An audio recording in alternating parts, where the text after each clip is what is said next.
Et rebonjour et bienvenue sur la mécanique universelle. Alors, nous sommes toujours vendredi 10 mars 2023 et je continue mes lectures commentées et ma découverte en fait, parce que je découvre en même temps ce que je lis, de cet ouvrage de René Jean Dupuy, L'humanité dans l'imaginaire des nations. C'est un juriste, René Jean Dupuy, euh, et cet ouvrage, c'est pour moi quelque chose de magnifique. Tout ce que je découvre me semble d'une logique vraiment fantastique, d'une clarté à propos de l'humanité, de la pensée que nous pouvons avoir de ce qu'est l'humanité, c'est-à-dire l'ensemble humain en fait. On est attaché à un clan, à une famille, à un village, à une région, un pays, à une nation, à une ethnie, à une communauté. Et en fait, depuis peut-être un siècle, un peu moins d'un siècle, on commence à être attaché à l'idée d'humanité, de l'humanité tout ensemble, de l'ensemble humain en fait. Cette vision, elle est déjà présente chez les spiritualités, dans la philosophie. Cette idée d'ensemble humain est déjà présente. Mais là, ça devient une pensée collective, en fait. Alors, ça tombe très bien, en fait, cet ouvrage, il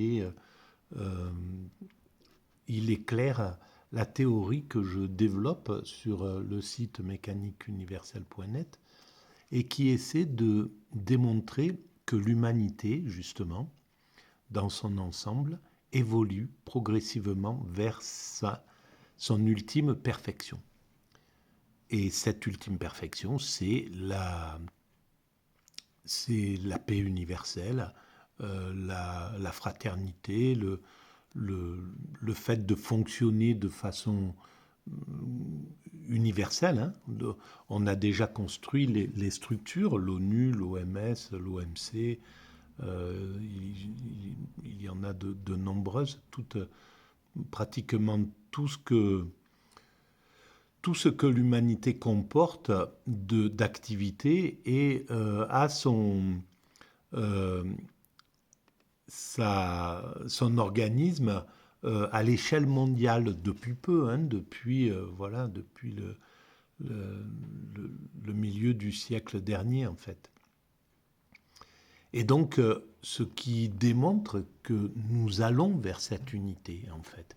On construit d'abord les structures, et puis, voilà, après, il faut un temps pour aller. L'humanité, elle a un type d'évolution qui est assez compliqué, parce qu'en fait, qui est assez lent, parce que justement, il faut accorder tout un tas de pensées différentes, d'idées différentes. Il y a des gens qui sont pour cette universalité, il y a des gens qui sont pour un retour vers le nationalisme, etc. Il y a un monde, en fait, dans l'évolution, il y a la lutte entre un monde réactionnaire qui freine le monde progressiste, trop progressiste, qui voudrait aller beaucoup trop vite, par exemple, et c'est insupportable pour l'humanité, hein, les accélérations. Et donc il y a en même temps, ça c'est mon point de vue, hein, en même temps un monde réactionnaire qui freine. Voilà, là par exemple, le monde voulait passer sur le continental au niveau européen. On voulait fonctionner, toutes les structures pour fonctionner à l'échelle du continent, de l'Europe, sont là. On a créé l'Europe, etc. L'Europe de nations, elle est là. Il y a une accélération dans cette vision. Et il y a aussi des erreurs. Il y a aussi voilà, le fait d'européaniser à travers surtout le technique, essentiellement sur le technique, au lieu d'universaliser aussi les âmes, en fait, l'état d'esprit, la philosophie, la, le psychisme, en fait, travailler sur le bonheur de l'Europe, savoir pourquoi, quel est le sens de l'Europe, est-ce qu'on voudrait être une vitrine, la vitrine de l'humanité. Donc, si c'est le cas, développer le social, développer l'entraide, développer la fraternité, développer toutes les qualités qui pourraient faire de l'Europe un, une sorte de vitrine enviée, en fait. Et en fait, c'est pas ce qui se passe. On est dans une Europe qui stimule ces nationalismes, qui stimule la violence, qui stimule le racisme, qui stimule la haine d'autrui, le mépris d'autrui, le narcissisme, etc. Et évidemment, ça ne fait pas de nous une société enviable à l'échelle mondiale, pas du tout. Donc voilà. Bon, bref, il y a toujours des apartés un petit peu comme ça dans ma façon de parler. Alors moi, je ne suis pas du tout un universitaire, je ne suis pas philosophe au sens propre du terme, hein, au sens, disons, universitaire du terme. Je n'ai pas les diplômes, j'ai pas le... Et donc ces pensées sont plutôt intuitives. Et voilà, donc il faut toujours préserver votre libre arbitre et votre façon de concevoir les choses. Voilà. Euh, donc, je vais reprendre la lecture de cet ouvrage. C'est la 7e vidéo. Donc il y en a d'autres si vous voulez voir un petit peu ce qui a été dit à ce niveau. Qu'est-ce que je voulais dire? Oui, si vous pensez que ces vidéos ont un intérêt pour être diffusées, je vous propose de mettre des pouces sur ces vidéos. Ça augmente la visibilité. De vous abonner à la chaîne, ça fait le même effet, et de répandre de proposer ces vidéos à vos amis si vous pensez que ça peut les intéresser. Voilà, donc on y va. Alors, on est arrivé à la humanité promise, ça a été fait.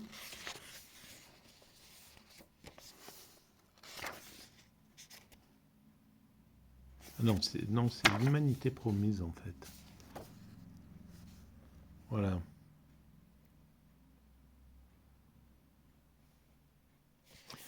Allons-y. Alors, l'humanité promise. L'accomplissement de la promesse passe par 2 moments dans la formulation du mythe. Un mouvement, un aboutissement. Une dynamique de la pensée. Ce mouvement est une montée linéaire. Donc la montée linéaire, à mon sens, c'est l'évolution progressive de l'esprit vers un esprit supérieur. L'évolution progressive du progrès humain entre le moment où nous étions encore des primates naturels et aujourd'hui, on peut mesurer une progression et une orientation dans cette progression. C'est ce que j'essaie de démontrer sur la mécanique universelle. Cette évolution, pour l'instant, inconsciemment, nous l'avons orientée, elle est orientée dans un sens.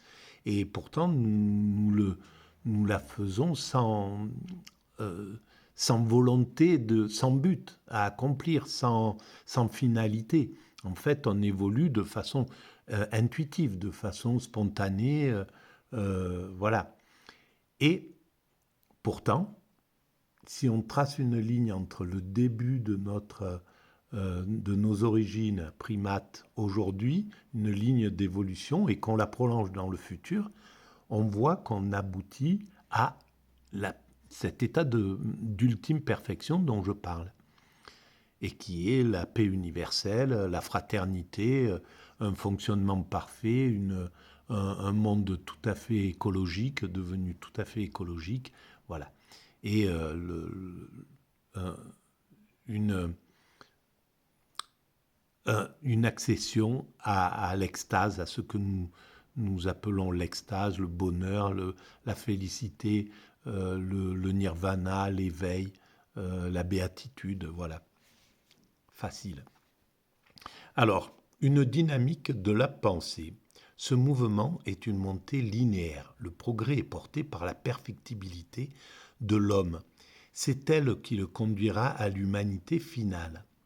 On ne saurait s'étonner de retrouver les mêmes thèmes chez ceux qui ont nourri l'imaginaire des diverses visions de cette promotion continue.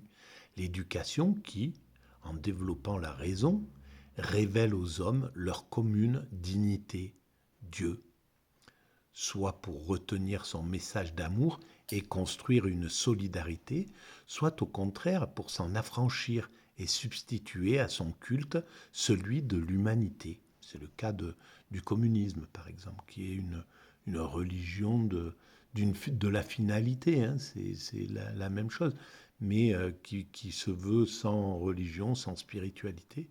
C'est peut-être une part de son échec, d'ailleurs. Et qui veut atteindre le bonheur pour tous, en somme. C'était ça l'idée. Alors, ça a été mal appliqué, très mal appliqué par des criminels, parfois, mais voilà, ce qui n'entame rien à la théorie, en fait, à l'idéologie, à l'utopie, en somme.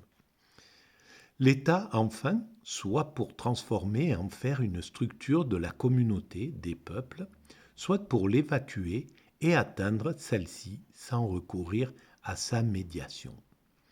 Dans la philosophie des Lumières, l'humanité est un concept abstrait, une utopie laïque assise sur un rationalisme universaliste. Le dépassement des entraves à l'unité du genre humain ne peut être assuré que par l'éducation. Lessing, Vico, entre autres, partagent cette conviction.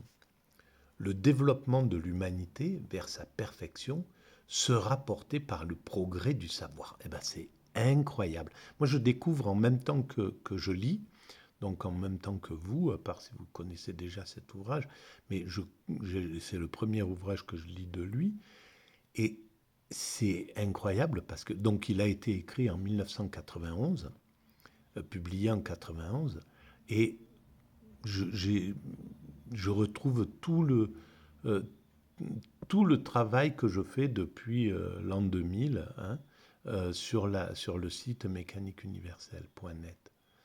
Voilà, le développement de l'humanité vers sa perfection.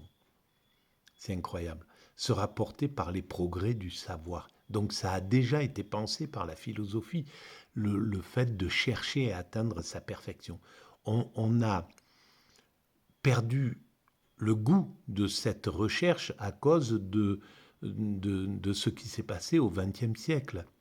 Les deux guerres qui ont été des boucheries hallucinantes liées au progrès, hein, le progrès dans la cruauté a été à son comble, dans la capacité d'exterminer les êtres humains, de maltraiter, de démolir, de casser, enfin c'était hallucinant. Et puis le pire, ça a conduit au pire, au désir d'exterminer une communauté tout entière.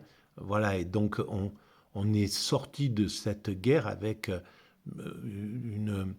un désespoir devant l'évolution de l'humanité. C'est quelque chose qui a arrêté d'un seul coup l'optimisme de l'évolution. Et bon, maintenant que ces drames sont un peu à distance, on peut commencer à reprendre l'idée d'une évolution positive.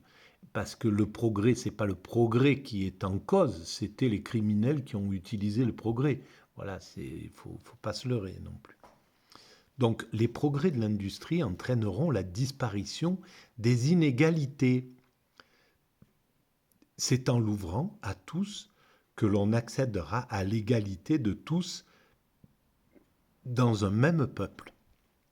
Les lettres sur les progrès de l'humanité, publiées en 1793 par Herder. Voilà, ça c'est un livre, il faut que je le trouve, je vais le chercher de ce pas d'ailleurs. Insiste sur l'irréversibilité d'une évolution qui, de la plante à l'homme, réalise un progrès qui se poursuivra pour atteindre le degré suprême d'une humanité promise à l'immortalité. Et c'est exactement ce que j'essaie de démontrer sur la mécanique universelle. C'est exactement ça. C'est incroyable. Voilà, ce livre, il fallait qu'il m'arrive à ce moment précis dans l'humanité où j'arrivais plus vraiment ni à écrire, ni trop à trouver le sens de mes vidéos. Bon, et voilà, là, je comprends pourquoi je dois lire ce livre. Et c'est vraiment une mine d'or, quoi. Donc, il y avait cette idée et atteindre une humanité promise à l'immortalité. Bien sûr qu'on va vers l'immortalité, mais pas à travers les sciences, l'homme multiplié ou l'homme remodelé, je ne sais pas comment on pourrait l'appeler, dont parlent les scientifiques actuels. Là. Oui, bien sûr que peut-être que l'homme de 1000 ans est déjà né, peut-être qu'on arrivera à faire vivre un homme 1000 ans. C'est possible, mais ce n'est pas l'immortalité. On pourra prolonger de la vie, c'est ce qu'on fait depuis des décennies et des décennies, mais l'immortalité, c'est autre chose. L'immortalité dont je parle sur la mécanique universelle, c'est la fin de la terreur qu'engendre la mort, l'idée de la mort.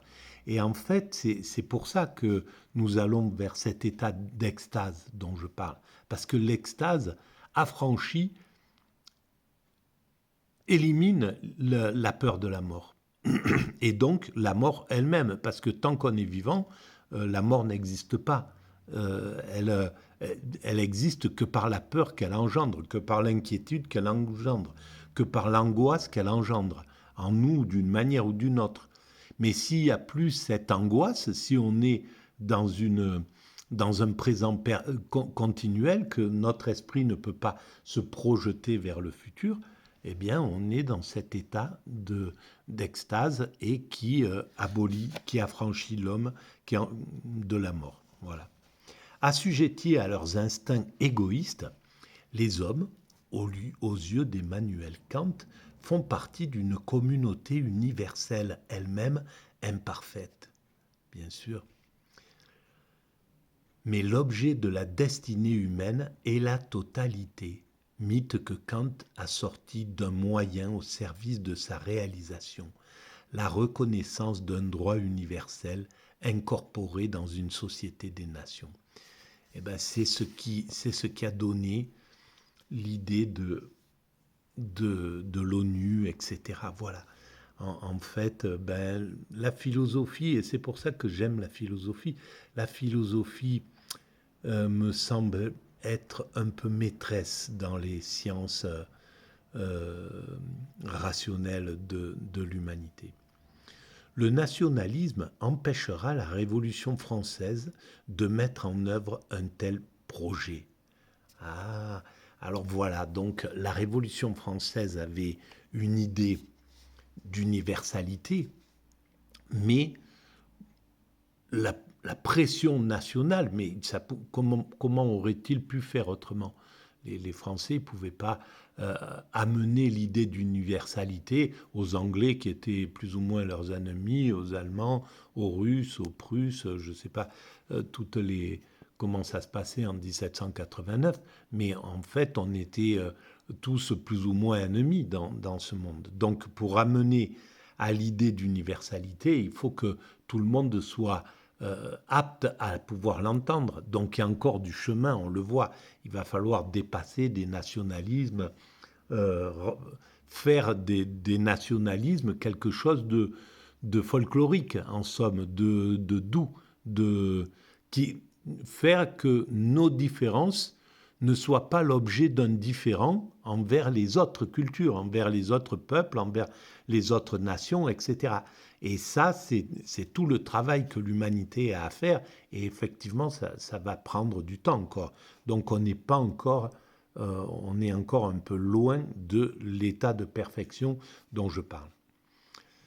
Alors, la Déclaration des droits de l'homme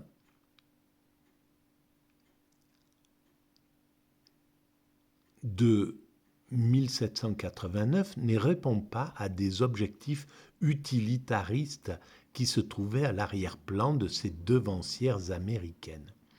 Elle se voulait la révélation faite à tous des droits de tous. Mirabeau, président du comité de rédaction, invitait ses collègues à travailler pour l'ensemble du genre humain. Attitude logique dans le prolongement de la philosophie du droit de la nature et des gens.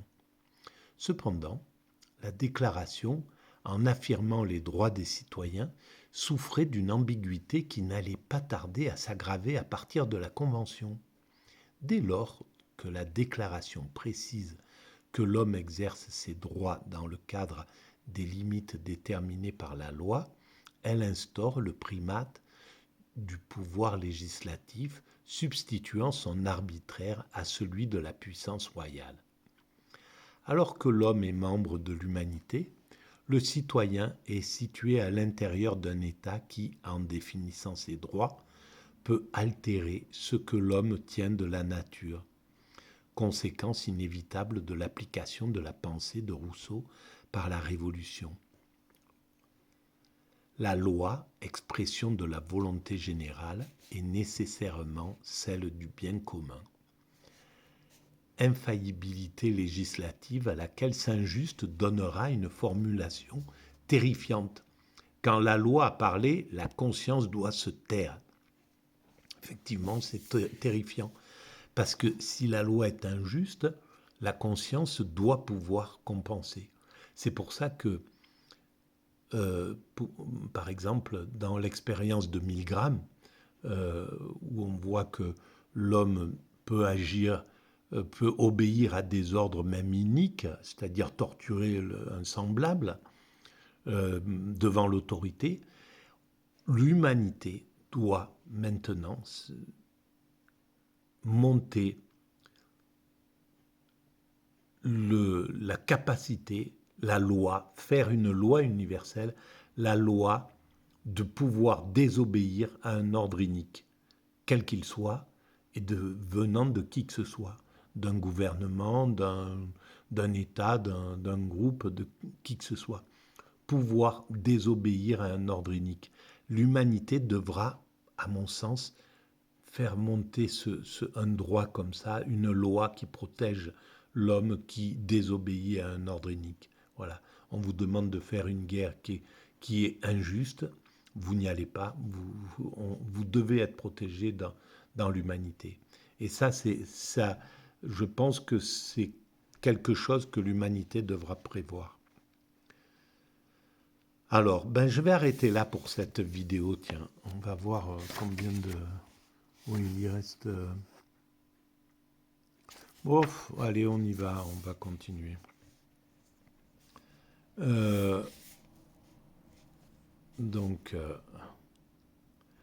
Conséquence, tadadam, alors que l'homme est membre citoyen, voilà, on en était là. Cependant, du double héritage de la Révolution française, le courant universaliste a marqué sa trace. Il le doit en particulier à l'abbé Grégoire.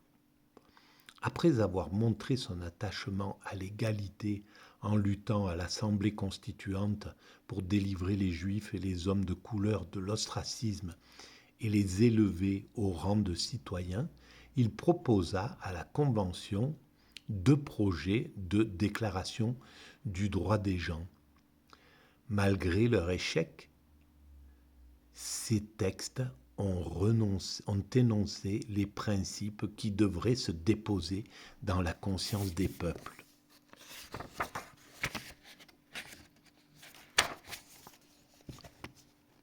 Pour ressurgir 150 ans plus tard dans la Charte des Nations Unies. Droit à l'autodétermination, égalité souveraine, non-intervention.